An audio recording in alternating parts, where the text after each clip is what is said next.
कहानी की लेखिका है सोनिया सैनी। आधी रात का समय था। घने जंगल के बीचों बीच आदिवासी पोशाक पहने एक आदमी कुछ तंत्र क्रिया में लीन दिखाई पड़ रहा था। उसके सामने एक ताबूत नुमा बक्सा रखा हुआ था और पास ही में उसने अग्नि जलाकर यज्ञ प्रज्वलित किया हुआ था।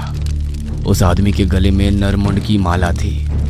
किसी अजीब सी भाषा में मंत्र पढ़ते हुए वह बार बार एक मुट्ठी सामग्री उस यज्ञ को समर्पित करता। यह सब इतना खौफनाक था कि किसी की भी रूह को कपा देने के लिए काफी था। अपनी तंत्र क्रिया के अंत में उसने एक पशु की बलि दी और उसके रक्त से ताबूत को स्नान करा दिया। तभी अचानक आसपास एक हलचल सी हुई और तेज आंधी का बवंडर उठने लगा।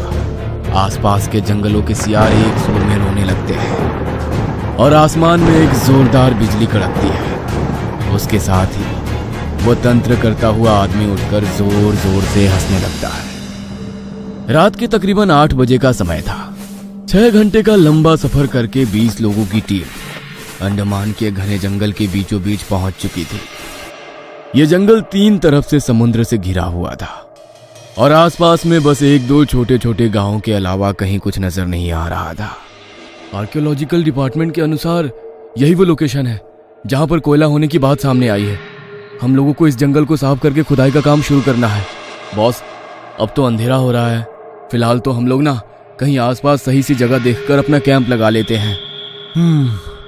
तुम शायद ठीक कह रहे हो। सभी लोग अपनी अपनी टॉर्च हाथ में पकड़कर जंगल में आगे बढ़ने लगते हैं। सर, मैंने अभी 2 लाल लाल चमकती हुई आंखें देखी। यहाँ कुछ है। अरे जंगली जानवर होंगे और क्या। ऐसा करते हैं, अपनी बस में ही वापस चलते हैं और उसी में रात बिताते हैं। जंगल में दिन छिपे घूमना मुझे सेफ नहीं लग रहा है। मुझे भी अभी अभी किसी के दौड़ने की आवाज सुनाई दी है। ऐसा लगता है कुछ जरूर है हमारे आसपास। बॉस की बात सुनकर सभी लोग वापस अपनी बस की तरफ जाने लगते हैं। पहली रात पूरी टीम ने बस में ही बिताई थी। अगले दिन सुबह 5 बजे सूरज की किरण पड़ते ही सभी लोग बस से बाहर आते हैं। ठीक है, फ्रेश होने के बाद काम स्टार्ट करते हैं। आसपास के एरिया में कोई लेबर मिलेगा क्या? काम थोड़ा जल्दी खत्म हो जाएगा। 1-2 गांव है तो आसपास, लेकिन कोई भी यहाँ काम करने को तैयार नहीं है। कहते हैं सालों पहले इस जंगल में कोई आदिवासी समूह रहा करते थे, लेकिन पता नहीं क्यों रातों रात उन लोगों ने भी इस जंगल को छोड़ दिया। वो लोग क्यों, कहाँ गए, कोई नहीं जानता। वे लोग बातें करते हुए जंगल में आगे बढ़ रहे थे। तभी उनकी नजर एक पेड़ पर पड़ती है। सर, वो पेड़ देखिए, कुछ अजीब नहीं लग रहा आप लोगों को? ओह माय गॉड, ये तो बहुत अजीब चीज है। ऐसा लगता है ट्री ना होकर किसी का फेस हो। जैसे जैसे वो जंगल में आगे बढ़े जा रहे थे, उनका सामना कुछ अजीबोगरीब और खौफनाक चीजों से हो रहा था। किसी पेड़ पर उन्हें कपड़े की गुड़िया लटकती हुई दिख जाती, तो कहीं पर कोई मानव खोपड़ी। कहीं पेड़ों पर कुछ अजीब से साइन बने थे जिनका मतलब वो लोग समझ नहीं पा रहे थे। धीरे धीरे पेड़ों की कटाई का काम शुरू होता है। अचानक ही उन्हें घने पेड़ों से ढका हुआ एक टूटा फूटा सा मंदिर दिखाई देता है। जरूर यहीं कहीं आसपास ही पहले कोई रहता होगा, तभी उन लोगों ने ये मंदिर बनवाया होगा। लेकिन मैं ये सोचकर परेशान हूँ कि आखिर वो लोग क्यों चले गए, क्योंकि मैंने सुना है कि आदिवासी लोग अपना जमीन और जंगल कभी इतनी आसानी से नहीं छोड़ते हैं। अरे हमको क्या करना है यार, हमको आदिवासियों पर रिसर्च थोड़ी ना करनी है। इसको भी तोड़वाओ जल्दी और खुदाई का काम भी चालू करवा दो। मंदिर तोड़ने के बाद अब खुदाई का काम भी शुरू हो गया था। जैसे ही मजदूर मंदिर को खोदना शुरू करते हैं, लगभग 25 फीट के बाद नीचे उन्हें एक बक्से जैसा महसूस होता है। साहब, कुछ है नीचे। निकालो, देखे क्या है। उत्सुकतावश मजदूर बक्से को बाहर निकालते हैं। सर, बक्से पर ये देखिए क्या है। किसी ने लोहे की चैन से इसे लपेटा हुआ है। क्या कहते हैं, काट दें ये चैन? इतना ही नहीं, ये देखिए कुछ अजीब अजीब से चित्र भी बने हुए हैं इस बक्से के ऊपर। भाई, मैं तो पहले ही बता रहा हूँ, इसके अंदर से अगर खजाना बजाना निकला तो उसमें मेरा भी हिस्सा होगा। हाँ। अविनाश की बात सुनकर वहां खड़े सभी लोग मुस्कुरा देते हैं। लोहे की चैन को काटने के लिए जैसे ही उस पर हथौड़े से वार किया जाता है, जंगल के जंगली जानवर जैसे कुत्ते, गीदड़ और सियार एक साथ भयानक आवाज में रोने लगते हैं। अब तक सर पर चमकता सूरज जैसे घबराकर बादलों की ओट में छिप जाता है और दिन में ही अंधकार सा छाने लगता है। उल्लुओं का एक झुंड अचानक से आसमान में उड़ता है और पूरे आसमान पर छा जाता है। ये क्या हो रहा है सर? ये सब बहुत मिस्टीरियस नहीं होता जा रहा है? एक तो वैसे ही हम जंगल के बीचों बीच खड़े हैं और ऊपर से ये सब जो हो रहा है ना, मुझे तो बहुत घबराहट सी हो रही है। विक्की का इतना कहना ही था कि अगली हथौड़ी की चोट उस जंजीर को काट देती है। जंजीर हटाकर जैसे ही उस बक्से को खोला जाता है, उन्हें वहां जो दिखाई देता है उससे सबके होश उड़ जाते हैं। ओह माय गॉड, ये क्या है? हमें शायद ये बॉक्स खोलना ही नहीं चाहिए था। बॉक्स के अंदर जो कुछ भी था वो विक्की, शैली, बॉस, रोशनी और अविनाश के होश उड़ाने के लिए काफी था। उन पांचों की चीख उस खुले हुए बॉक्स को देखकर जैसे गले में ही अटक गई थी। अरे बंद करो इसे, वापस वही गाड़ दो। पता नहीं क्या है ये। सर, इस तरह से सिर काटकर कोई किसी को जमीन की इतनी गहराई में क्यों दफनाएगा? मुझे ये सब समझ में नहीं आ रहा है। खोपड़ी के साथ ये किसी और लिपि में लिखे हुए कुछ मंत्र भी बक्से के अंदर दिखाई दे रहे हैं, लेकिन इन मंत्रों में क्या लिखा है, उनका क्या मतलब है, ये सब तो मुझे समझ में नहीं आ रहा। ये सब कुछ और ही चक्कर लग रहा है मुझे। ऐसा लगता है किसी ने कुछ टोना टोटका करके इसको यहाँ गाड़ा है।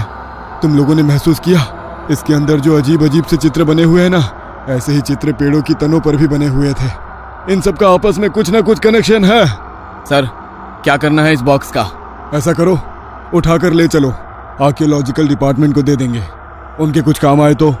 दिन भर काम करने के बाद सभी लोग थक कर चूर हो गए थे। शाम के 8 बज गए थे और चारों ओर अंधेरा अपने पांव पसारने लगा था। साइट पर काम करने वाले सभी लोगों ने कुछ कुछ दूर पर अपने अपने टेंट लगा रखे थे। थकान के कारण कुछ ही देर में सभी लोग गहरी नींद में आ गए थे। अचानक देर रात रोशनी की नींद खुलती है। ऐसा लग रहा है जैसे टेंट के बाहर कोई है और मुझे आवाज लगा रहा है। बार बार टेंट के बाहर लहराते एक साए को देखकर आखिर में रोशनी टेंट से बाहर आ जाती है। अरे, यहाँ तो कोई भी नहीं दिखाई दे रहा। अंदर से तो बार बार किसी की परछाई दिखाई पड़ रही थी।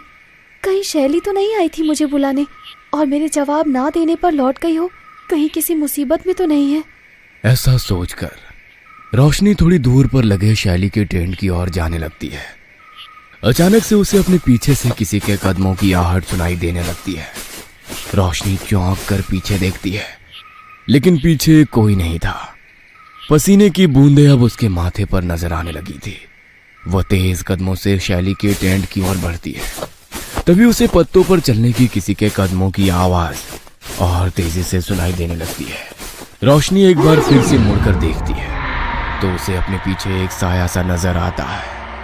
अंधेरा ज्यादा होने के कारण उसे समझ नहीं आ रहा था कि आखिर वो है कौन।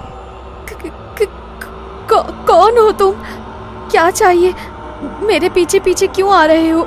रोशनी के इतना कहते ही वो साया बिजली की तेजी से उसके बिल्कुल करीब आ जाता है।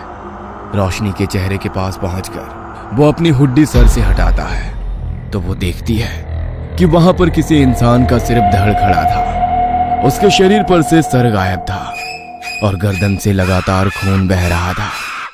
उसे देखकर रोशनी पूरी ताकत से चिल्लाने लगती है। तभी उसे अपने दूसरी ओर किसी के गर्म सांसों का अपने चेहरे पर टकराने का एहसास होता है। रोशनी चौंक कर पलट कर देखती है तो दूसरी ओर हवा में एक खौफनाक सर लहरा रहा था। बिना धड़ का सिर हवा में तैरते हुए इतना भयानक लग रहा था कि उसे देखकर रोशनी का खून ही जम गया था। इससे पहले कि रोशनी कुछ भी समझ पाती, एक लंबा सा हाथ उसके सीने के आर पार हो जाता है।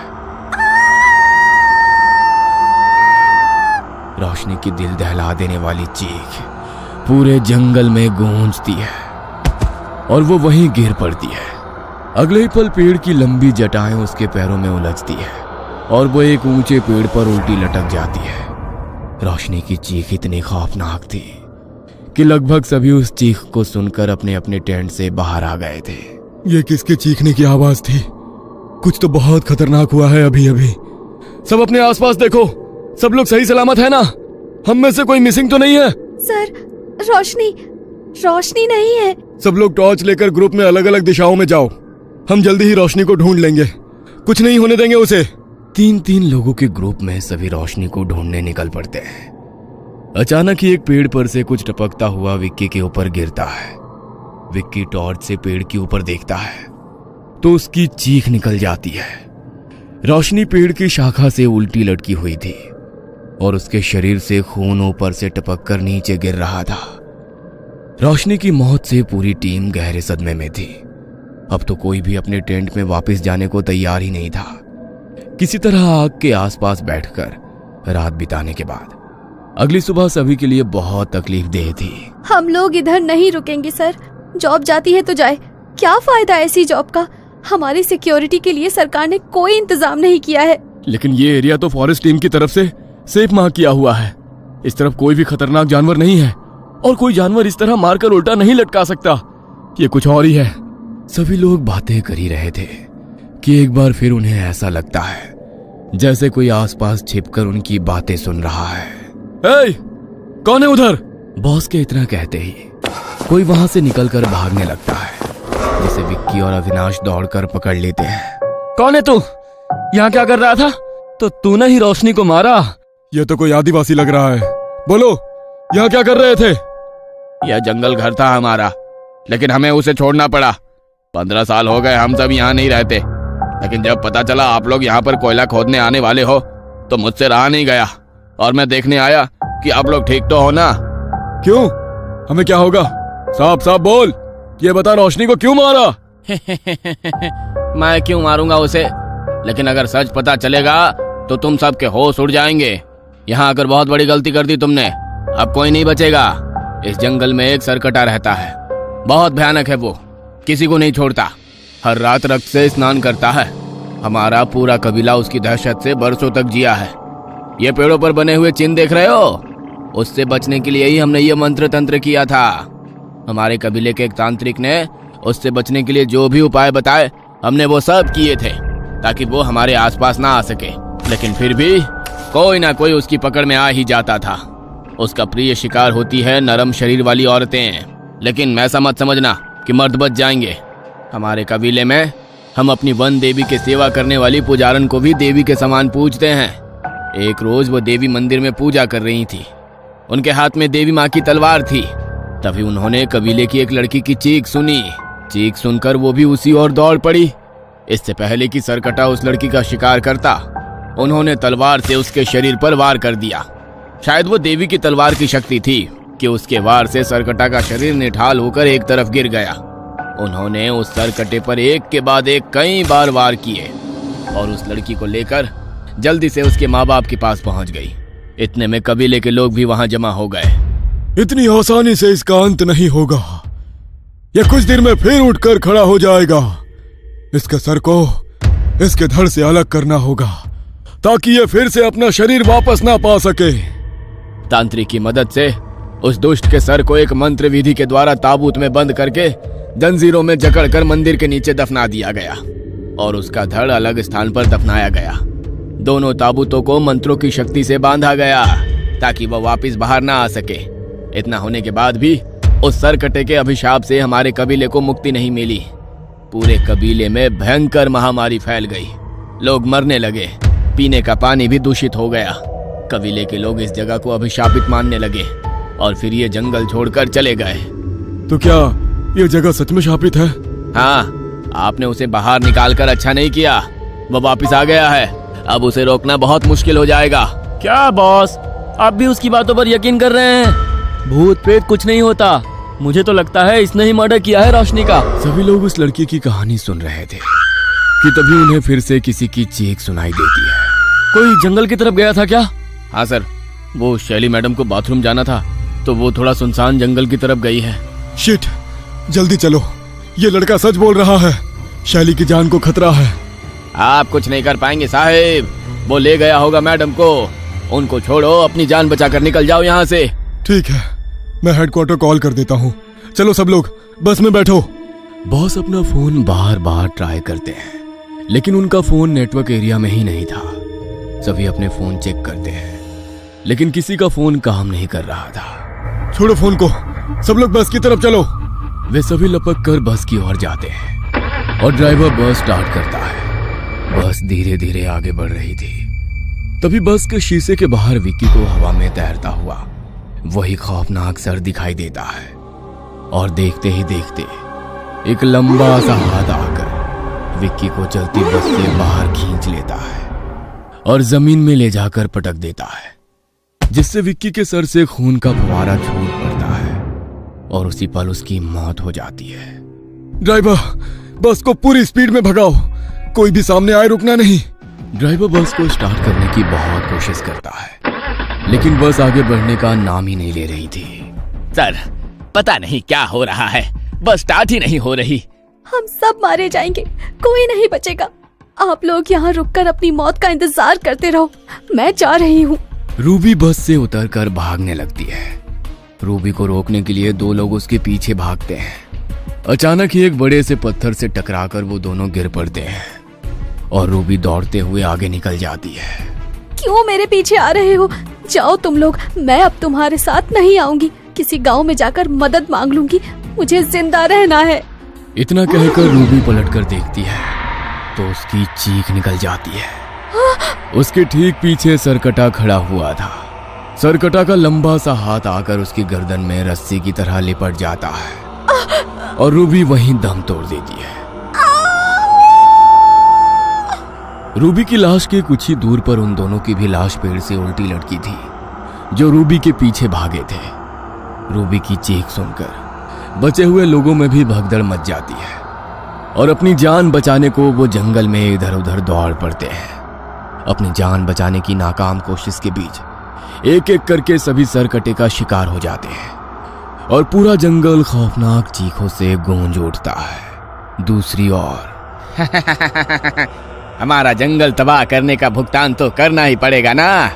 कोयले के लिए सब तबाह करने चले थे ना, अब कोई यहाँ पैर रखने से भी डरेगा। पूरी कहानी नहीं जानना चाहोगे? बरसों पहले सरकटा को कैद करने के बाद सब कुछ सामान्य हो गया था। अचानक एक दिन हमारे जंगल में बहने वाली नदी का पानी पीकर सब बीमार होने लगे। नदी का पानी जहर बना वो सरकटा का अभिशाप नहीं था, जानबूझकर उसमें केमिकल मिलाया गया था ताकि उसे पीकर हम खुद मर जाएं और ये जंगल खाली हो जाए। जंगल के लिए अभिशाप सरकटा नहीं, वो लोग थे जो पैसों के लिए कुछ भी करने को तैयार हो जाते हैं। जिस तरह से सरकटा को कैद करने का मंत्र कबीले के पास था ना, वैसे ही उसे जगाने का मंत्र भी हमारे पास है। जब जंगल खतरे में आ गया तो उसकी रक्षा के लिए मैंने ही सरकटे के धड़ को उसके ताबूत से निकालकर मंत्रों की शक्ति से उसे जागृत किया। सरकटा अब इसी जंगल में भटकेगा अपने अगले शिकार के इंतजार में। जो जंगल का शिकार करने आएगा खुद उसका शिकार बन जाएगा।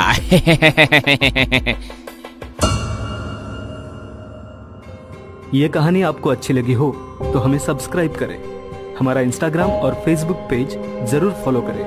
और हाँ दोस्तों, सब्सक्राइब करना भूलना मत।